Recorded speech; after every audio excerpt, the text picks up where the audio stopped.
I had a great conversation at dinner the other night, right? And people have said this to me over the years. Wow, you're so adventurous, or you're up to so many things, or things like that.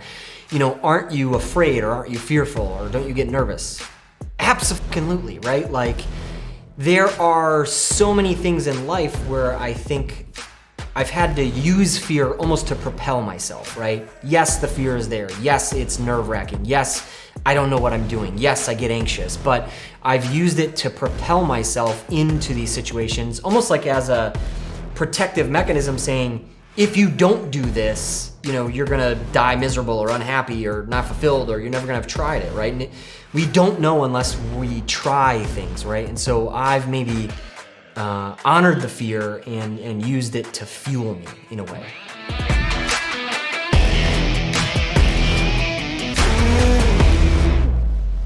In this video, we're gonna talk about, how in my life I've made a bunch of different drastic decisions, or what I like to call shifts in my life, how I've arrived on those, how I've been open-minded to them, but then, how really do you overcome the decision-making process, the fear and anxiety around that, and a little bit of insight into at least how I've chosen to navigate these things. I'm Stephen Taylor. This is Weekly ST. For the last 10 years, I've been building a couple $1 million cybersecurity IT support company and trying my best to live a wholly successful life. We talk about this every single week and more. Please like, share, subscribe, and add me to your top 8.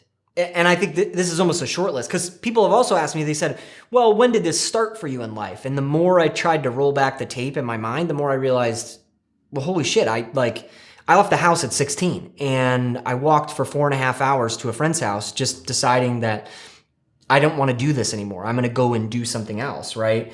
It led me to quit my job where I was 25 years old making $80,000 a year to start an IT company with nothing. It led me to fly to New Orleans to a racetrack.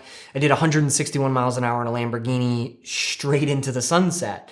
Saying yes to shit, where one time I ended up riding ATVs and kind of being the tour guide for Florida Georgia Line. When you reset, went to Cuba for my birthday, right? And that was at the time that I think Trump said, we're closing this down, you can't do it. We went anyway. So many things, right? I one time, instead of going to work, I quit my job by driving to the local breakfast place, parlor, got a seat, got myself some pancakes, and called in to never return again.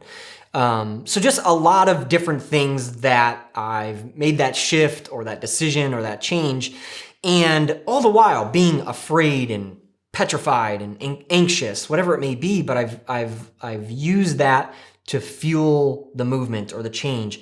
And it's not always been the right choice, right? It's not always been, okay, well, I learned something from this, and maybe I'm going to retreat, or maybe I'm going to go back, or maybe I'm going to do it differently, right? But you learn so much more by doing than you do by thinking. And that's another reason why I've made so many of these decisions. I get tired of thinking about it. I get tired of wondering what it would be like to have a tiny house. Let's go build one. I think at the end of life, the more I've read and the more I've heard from either people who have written about it or books or even just talking, nobody at the end of their life wishes that they had more money, or they had a bigger house, or they did more to accomplish more. They regret the chances and the experiences that they didn't take, right? Or the risks that they didn't take. It is all around experiences, and what brings them the most joy is not the things that they did for themselves, it's the things that they did for other people as well, right? But the risks or the chances that they didn't take at the end of their life. And so that drives me, that moves me to want to do more, want to try some of the most ridiculous things or the most interesting things, and break out of my comfort shell, right? It's not easy to do these things, but once you kind of get over that hump and you do it anyway, right? You buckle in and you say, I'm going to try this anyway. That's when you're growing and you're doing different things, and it brings a new confidence level. Well, if I did that the last time around, I could probably do this the next time around, right? And so I think it leads to a better life when you're up to cool things, even as scary as it might be. How do you know? You don't, right? So you try things anyway. I think there's a rubric for me, right? I have a vision and I have values that I know to be true of me. And if it meets my values, right? If it doesn't go against my values, and then I have something that I call system requirements, right? Like one time I got an email that said, hey, I'm going to get together a bunch of Inc. 5000 award winners, entrepreneurs, and we're gonna have a session.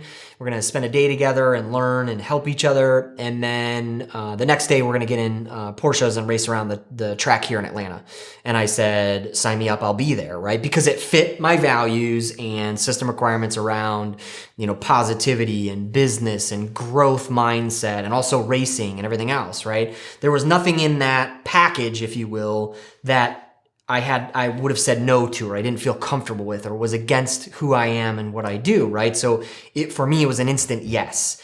And then it turned out that it was expensive, and I had to be there next week, but I made it happen because it met those values and those things, right? So how do you know? You don't. You have to say yes to things, and hopefully, you're looking at it from your vision and your values so that it's in your wheelhouse. And sometimes things don't work out, and that's okay too. I've learned lessons in these things, or I've grown, or at least the fact that I've tried has done something for me, even if it didn't work out in the end the way I thought it would.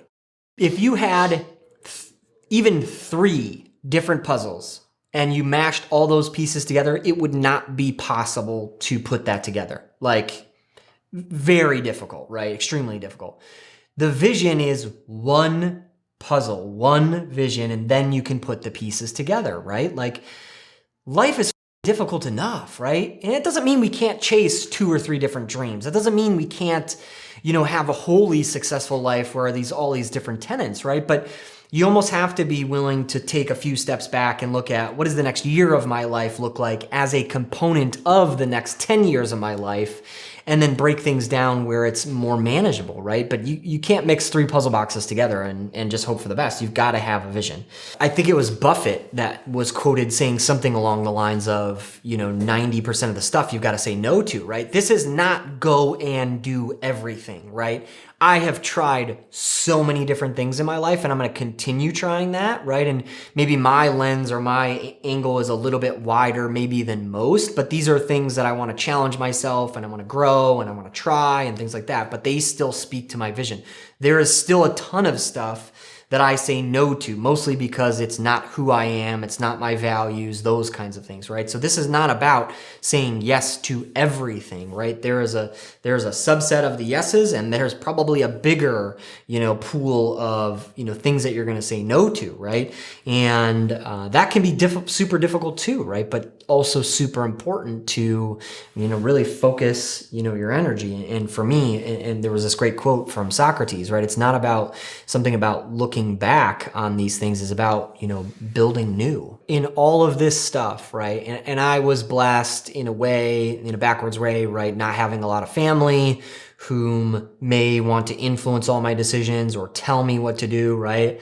I've gotten more comfortable over the years about not dealing with societal pressure of, well, you've got to get married, you've got to go to college, you've got to have kids, you got to get a house, this, that, and the other thing. I've done it in my own way, in my own map. Again, it's not linear. For me, it's, a bunch of this, right? So I'm grateful for really being able to be self-aware and think for myself. And in all of this stuff, I think it's super important to really think for yourself and realize what it is that you want. Now, certainly you have to honor your friends and your family and, maybe a relationship that you're in, right? We can't just totally about face and bail out on these people, but it is important for us to know, what is it that I want? And then go do those things. That probably is the most important question that helps make all of this stuff go away in a sense, right? Have you really defined your vision, whether that's for the next 1 year, 3 years, 10 years, right? I think that probably is the single most important thing to getting you to where you want to go.